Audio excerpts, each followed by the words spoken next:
मेरी प्रणाम, सबको नमस्ते। देखिए, डॉक्टर आजाद ने आपको बताया कि ये कितना गलत देश के लोगों के साथ सरकारें कर रही हैं, बल्कि दुनिया भर की सरकारें कर रही हैं। और एडवोकेट साहिल गोयल ने बताया कि गैर कानूनी भी कर रही हैं, असंवैधानिक तरीके से भी कर रही हैं। उधर से सुशील भाई ने आपको बताया कि ये बुखार बसंत ऋतु का अब दोबारा से फिर आएगा, जिसको अब ये तीसरी लहर बोल सकते हैं। या जो डॉक्टर साहब के हिसाब से जो mRNA और DNA जो हमको दिया गया है जिस हिसाब से, उसके जो अब साइड इफेक्ट आने लगेंगे तो ये उसको नए वेरिएंट का नाम भी देंगे और हम जैसों को ब्लेम भी करेंगे कि तुमने मरवा दिए लोग। तो इस चीज के लिए बहुत सोच समझ के आगे बढ़ना है। अगली बात जो मैं कहना चाहूंगा कि जो आदमी सरकार के पक्ष में बोल रहा है या इस बीमारी के पक्ष में बोल रहा है, जैसे हमने तथ्य दिए, डॉक्टर साहब ने आपको तथ्य दिए जो मेडिकल साइंस कह रही है, साइंस के हिसाब से हमने तथ्य दिए। समाज में जो हम देख रहे हैं, हम में से कोई भी सोशल डिस्टेंसिंग नहीं कर रहा, कोई भी हमने मुंह नहीं ढका हुआ। हम लोग 1 साल से ज्यादा समय हम लोग बॉर्डर पे परमानेंट बैठे रहे, एक ट्रॉली में 15-15 लोग बैठे सोए और कोई सवाल ही पैदा नहीं होता कि वहां किसी की भी एक को भी नुकसान हुआ हो किसी बीमारी से। तो ये साबित किया किसानों ने कि ये सब कुछ इस देश के लोगों के साथ धोखा हो रहा है। तो जो लोग सरकार के पक्ष में बोलते हैं वो ये 2-4 लाइनें बोलते हैं। पहली लाइन उनके पास है कि भाई जिनके मरे ना उनसे पूछो, फिर ये इतने सारे लोग क्यों मरे। दूसरी बात पूछेंगे वो जब हम उनको बता देंगे कि ये क्यों मरे, कि ये रेडिएशन का असर था, गलत दवाइयों का असर था, गलत इलाज का असर था, या सरकारों का लालच या षड्यंत्र था। जब ये बता चुके होंगे तो उसके बाद उनका अगला सवाल होता है कि नहीं यार, भारत में ही थोड़ी ना, ये तो पूरी दुनिया में चल रहा है। जब इस तरह की बात बता देंगे कि ये क्या षड्यंत्र है, फिर वो उनके पास कुछ नहीं बचता है बोलने को, और लास्ट में वो यही करते हैं, भाई चलो बात तो तेरी भी ठीक है पर कुछ ना कुछ तो है। बस वो कुछ ना कुछ में उलझा के हम लोगों को रखा हुआ है, और जिसे कहते हैं हम लोग भय का भूत। भय का ये भयमारी है एक्चुअली, जिसको महामारी साबित करने पे कोशिश कर रहे हैं। तो बड़ा सवाल ये बनता है कि दुनिया भर में ये सब चीजें क्यों हो रही है। इसका जवाब आपको मिलेगा जब आप खुद से अपनी रिसर्च करेंगे और ये ढूंढेंगे कि वो कौन सी चीज है जिसका 2 बार प्रधानमंत्री नाम ले चुके हैं और हम उसको सीरियसली नहीं ले रहे। भाई ये हो सकता है कि हम देश के प्रधानमंत्री जो नरेंद्र मोदी इस टाइम बैठे हुए हैं, ये हो सकता है कि हम उसको झूठा आदमी मान चुके हैं और उसकी बातों को सीरियसली नहीं लेते हैं।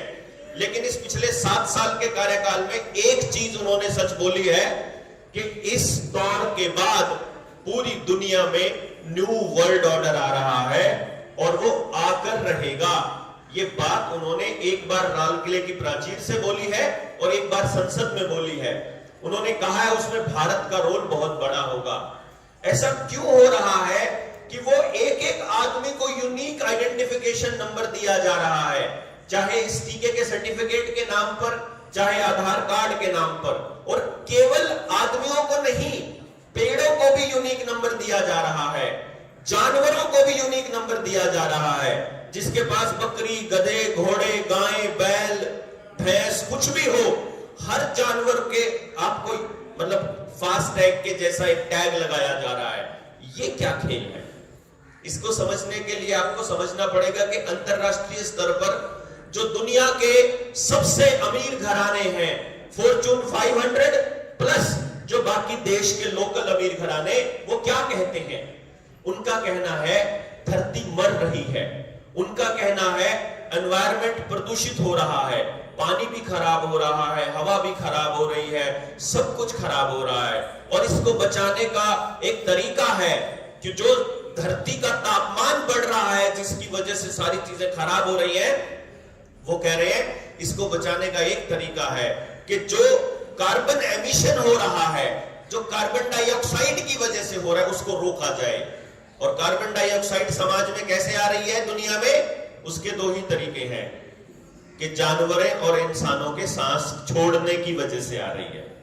तो आप लोगों के मुंह बंद करवा दिए कि अपनी कार्बन डाइऑक्साइड को बाहर मत छोड़ो, अपनी वापस ही ले जाओ।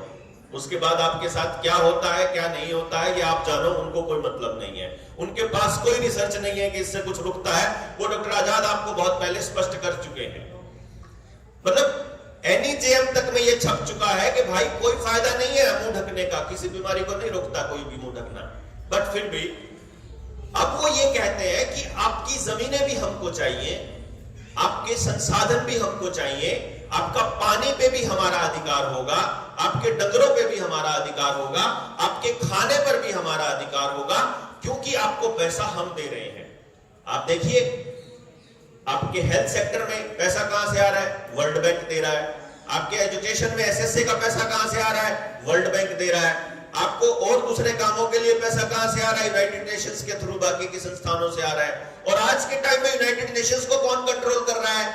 वही फॉर्च्यून 500 के मालिक जिनको कहते हैं, जिसको आजकल उसका नाम नया आया हुआ है वर्ल्ड इकोनॉमिक फोरम, जिसने यूनाइटेड नेशंस का एजेंडा 21, जिसको आजकल एजेंडा 2030 बोलते हैं, उसको टेक ओवर कर लिया है, जिसका मकसद है देश और दुनिया के हर संसाधन के ऊपर हमारा कब्जा।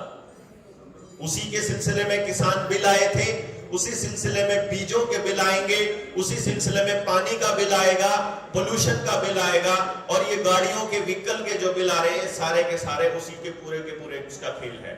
जिस तरह से आपकी खेती की नस्लें बर्बाद कर दी, खेती के बीज अब आपके बांझ हो चुके हैं, खेती का बीज अब दोबारा तो आप नहीं बो सकते ना, वो बाजार से लाना पड़ता है।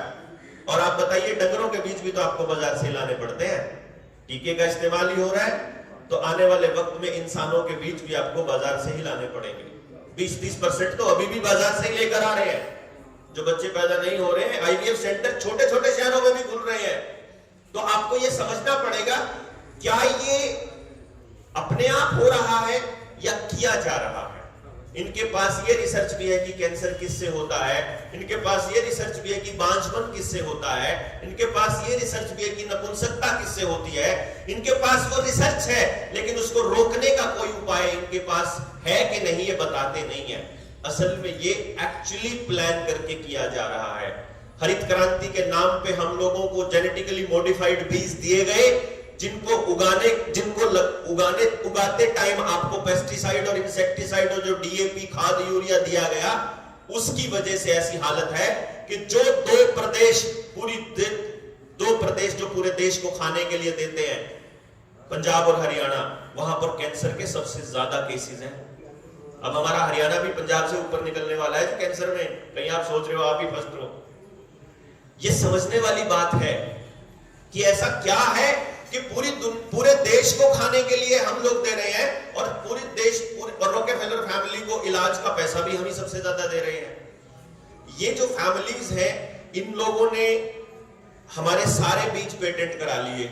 आने वाले वक्त में बीज का कानून आने वाला है कि किसान अगर ये साबित नहीं कर पाया कि उसने वो बीज कौन सी कंपनी से, कौन सी दुकान से खरीदा था, यानी वो अपना नहीं उगा पाएगा, उसको ये साबित करना पड़ेगा कि कहां से खरीदा, और अगर वो साबित नहीं कर पाया तो 3 साल की कैद है।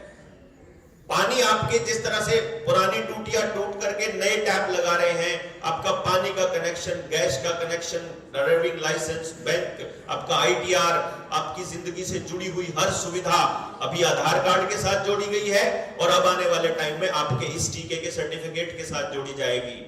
ये मैं जो हो रहा है, जो हो चुका है, वो डॉक्टर आजाद से लेकर के साहिल भाई ने बताया आपको, जो होने वाला है वो मैं आपको अब बता रहा हूं, ताकि अगर आज आपको लगे कि ये आदमी झूठ बोल रहा है, तो आने वाले वक्त में जब 6 महीने बाद आपके साथ हो तो आपको यकीन हो जाए कि वो झूठ नहीं बोल रहा था। आज आपकी हर सर्विस को जोड़ा जा रहा है, आपके बच्चों को घर रखकर मोबाइल पर गेम दिए जा रहे हैं, जो आपका यूथ है उसको भी गेम दिया जा रहा है, वीडियो गेम और अश्लील वीडियोस दी जा रही है। गेम्स में 2 ही चीजें हैं आज के टाइम पे मोबाइल गेम के अंदर, एक हथियार है, हथियारों से वो लड़ना सीखते हैं, मतलब बंदूकें, और दूसरी चीज है एक ऐसा प्रोग्राम जिसमें बच्चा पहले एक टास्क पूरा करेगा तो उसको कुछ टोकन मिलेगा, वो टास्क पूरा करेगा, टोकन मिलेगा। आप देखिए, आप पहली डोज लगवाओगे तो बस में जाओगे, दूसरी लगवाओगे तो सेक्रेटरीट में जा सकते हो, बिल्कुल सेम प्रोग्रामिंग हो रही है। तो जो जनरेशन छोटी आपकी आ रही है, उसको पहले से ही तैयार माहौल कर रहे हैं वो आपके लिए। ये प्रोपेगेंडा इनका 1 साल 2 साल नहीं चलने वाला है। ये बीमारी और नए वेरिएंट 2030 तक चलने वाले हैं, 2030 तक। और 2030 तक ये हालत लेकर के आएंगे जिसको हमने कहना है सोशल क्रेडिट सिस्टम। जो डिजिटल करेंसी है, जो नोटबंदी की गई थी 2016 में, वो स्टेप था उसका, वो टेस्टिंग थी कि लोग कितना समझेंगे। अब पूरी तरह से बैंक बंद होने वाले हैं, बैंकों का मर्जर हो रहा है, बैंकों के एनपीए बढ़ रहे हैं। उस एनपीए को पूरा करने के लिए कानून बन चुका है कि अगर एक उद्योगपति आपका 1000 करोड़ रुपया लेके भाग जाता है तो जितने बाकी के अकाउंट होल्डर हैं उनसे वो पूरा कर सकता है बैंक उससे, यानी आपका पैसा डुबो सकता है बैंक। ये बाकायदा कानून बन चुका है। तो सारे बैंक बंद होकर के डिजिटल करेंसी का कमीशन पहले से बिठा रखा है। उसकी रिपोर्ट उसी दिन आ जाएगी जिस दिन आपका विरोध खत्म हो जाएगा। आप अभी तक विरोध में हैं। पंजाब के और यूपी के चुनाव है, ये चुनाव खत्म होने के बाद आपके ऊपर जबरदस्ती थोपी जाएगी। ये मुंह ढकने वाले चालान, टीके लगाने वाली जबरदस्ती अब बहुत ज्यादा होने वाली है आपके ऊपर, क्योंकि अभी तक आप इसीलिए बचे हुए हैं, नॉर्मल समझ रहे हैं। गांव में तो बीएलओस की मदद से, स्कूल के टीचर्स की मदद से घरों में घुसना शुरू कर गए हैं। वहीं खड़े होकर के डीसी से, एसडीएम से बात करवाते हैं और वो आपको धमकी देते हैं कि आपका नहीं तो पेंशन रुक जाएगी, आपके बच्चों को स्कूल में नहीं जाने दिया जाएगा, आपके बच्चे फॉर्म नहीं भरने दिया जाएगा, आपको मतलब बस में, सेक्रेटरीट में आपका कोई काम नहीं होगा, आपने रजिस्ट्री करवानी हो, लाइसेंस रिन्यू कराना हो या कोई और काम करवाना हो, आपको कोई नहीं होगा। ये गैर कानूनी तरीके से आपके ऊपर थोपा जा रहा है कि आप कब बोलना शुरू करोगे, ये देख रहे हैं बेसिकली। आपने अगर बोलना शुरू नहीं किया तो आने वाले वक्त में आपके हाथ में चिप लगने वाली है। वो आपको बताएंगे कि ये चिप इतना फायदा है, आपको ना ड्राइविंग लाइसेंस लेके जाना पड़ेगा, ना आपको कोई बैंक की कॉपी लेके जानी पड़ेगी, ना आपको कोई सर्टिफिकेट लेके जाना पड़ेगा। वो सारी चीजें इसी के अंदर होंगी जो RFID होगी। बस आपने वो दिखाना है। जैसे आपकी गाड़ी पे फास्टैग लगा हुआ है, आप बस टोल पे पहुंचते हो, पैसे अपने आप कट जाते हैं, ऐसे ही आपके सारे दस्तावेज वहां उस चिप में होंगे। तो कहीं भी जाना है, गेट लगा होगा ऑटोमेटिक वाला, आपके हाथ में लगी हुई है, गेट खुलेगा, आप में नहीं लगी है, गेट ही नहीं खुलेगा। आप ये देखने आपके, अब जब ये RFID सक्सेसफुल हो जाएगी, उसके बाद आएगी एक नई चिप जो एलन मस्क ने अभी अभी बोला है। पिछले महीने उसका बयान आया था कि इंसान की खोपड़ी में चिप लगेगी 2022 के एंड तक। वो आपको मेंटली तैयार कर रहे हैं कि आप तैयार हो जाओ। वो चिप को शुरू में बताएंगे आपको। शुरू में क्या बताएंगे? जैसे 50 साल पहले किसान को बताया गया था कि ये नए हाइब्रिड बीज हैं, आप इन बीजों को खाओगे, इनको उगाओगे तो कीमत ज्यादा मिलेगी।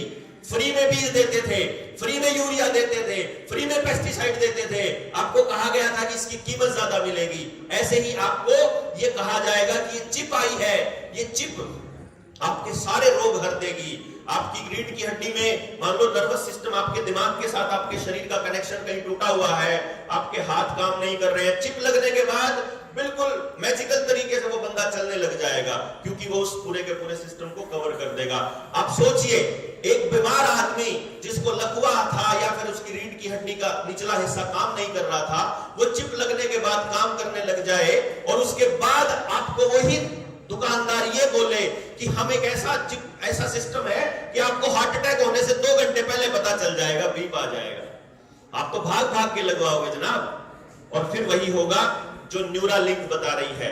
न्यूरालिंक क्या कह रही है कि आपके इंसान को आधा ह्यूमन आधा ट्रांस, मतलब रोबोटिक्स और आर्टिफिशियल इंटेलिजेंस आ रहा है, जिसको ट्रांस ह्यूमन बोलते हैं।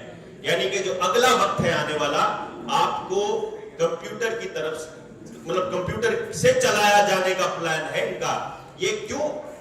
जिसको कहते हैं हाइव ऑफ माइंड्स, जो असली खेल इनका है लास्ट में। 5G के टावर्स इसीलिए इंस्टॉल किए जा रहे हैं, 5G की टेस्टिंग इसीलिए की गई थी। कई बार उस टेस्टिंग में बहुत से लोगों को नुकसान भी हुआ, करंट भी लगता था। आपको याद हो डॉक्टर साहब, जब हम उस टाइम किसान आंदोलन में थे तो अपने उस पे दरवाजे पे लगता होता था।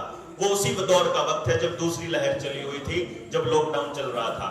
तो आप लोगों से गुजारिश ये है कि आपको अपने मोहल्लों में, अपने पड़ोस में, अपने लोगों को सोशल मीडिया पे या जहां भी देखें, पहली बात तो हमें जानकारियां इकट्ठी करनी होगी। दूसरे नंबर पे उन जानकारियों को लोगों तक पहुंचाना होगा। तीसरे नंबर पे सरकारों को अपना प्रतिरोध दर्ज कराना होगा। हमें बताना होगा कि हमारे शरीर पर केवल हमारा हक है, हमारी मर्जी है हम कोई केमिकल लेना चाहते हैं कि नहीं लेना चाहते हैं, हमारी मर्जी है कि हम कैसे घूमना चाहते हैं, कौन सी पैथी से इलाज करना चाहते हैं, और अपने ही जैसे लोग और तैयार करने होंगे। अगर ये नहीं किया तो आप और हम सभी के सभी बहुत बड़े खतरे के सामने खड़े हैं। देखना यह होगा कि हम संगठित होकर उनको हराते हैं या वो लोग मिल करके वैसे ही जुल्म करते रहेंगे हम लोगों के ऊपर जैसे वो करते आ रहे हैं। बोलने के लिए बहुत कुछ है, बट क्योंकि जो प्रोटोकॉल है वो मुझे अलाउ नहीं करता है। अभी मेरे से बाद में वीरेंद्र भाई हैं, डॉक्टर अजय बलारा है, तो ये मैं चाहूंगा कि एक एक बाकी चीजों के ऊपर ये प्रकाश डालें। और आपको बहुत बहुत धन्यवाद। ये प्रेस कॉन्फ्रेंस के लिए रतन भाई को भी बहुत बहुत शुभकामनाएं, और लोगों तक आवाज पहुंचा रहे हैं कि ये साथी लड़ाई लड़ रहे हैं, स्वदेशी की भी लड़ाई लड़ रहे हैं, और आने वाले वक्त में हमारी एजुकेशन, हमारी खेती, हमारे उद्योग, हमारे गांव के सेंटर्ड नहीं होंगे। अगर इकट्ठे होकर के हमने नहीं लड़े तो हम कहीं ना कहीं बहुत ज्यादा बुरी स्थिति में आने वाले हैं।